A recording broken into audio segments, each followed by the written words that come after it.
A cesarean section, often referred to as a C-section, is a surgical procedure in which incisions are made in a woman's abdomen and uterus to deliver a baby.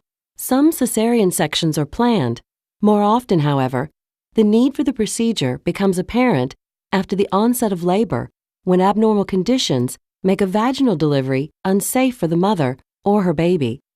Common indications for cesarean section include dystocia, placenta previa, and fetal distress. Dystocia, or prolonged non-progressive labor, can occur when the baby's head is unable to fit through the birth canal or its body is in an unfavorable position, such as perpendicular to the birth canal or buttocks first, which is the breech position. Placenta previa occurs when a low-lying placenta partially or completely blocks the cervical opening. Fetal distress occurs whenever the health of the baby is in imminent danger, usually from inadequate blood flow through the placenta or umbilical cord. Fetal distress can occur when the placenta separates from the wall of the uterus prior to delivery, or the umbilical cord becomes compressed or squeezed. Other conditions that may require a cesarean section include multiple births, large tumors of the uterus, genital herpes or other infections, or medical problems such as uncontrolled diabetes or hypertension. Your doctor may use ultrasound testing and a fetal heart monitor to help decide whether your baby should be delivered by cesarean.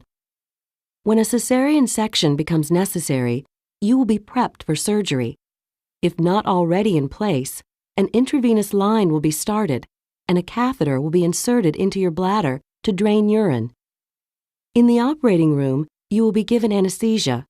In most cases, a spinal anesthetic is administered to numb the lower portion of your body.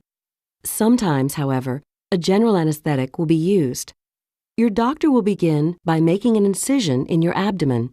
It will either be a vertical incision from just below the navel to the top of the pubic bone, or, more frequently, a horizontal incision across and just above the pubic bone. This is often called a bikini cut. Your doctor will then make a second incision on the lower part of the uterus. Once the uterus is opened, your doctor will rupture the amniotic sac, if it is still intact, and deliver the baby. The time from the initial abdominal incision to birth is typically 5 minutes. Your doctor will then clamp and cut the umbilical cord, gently remove the placenta, and tightly suture your uterus and abdomen. This typically takes about 45 minutes. The hospital stay after a cesarean section is usually 3 to 5 days. During this time, you will be encouraged to breastfeed, nap when the baby sleeps, and get out of bed often.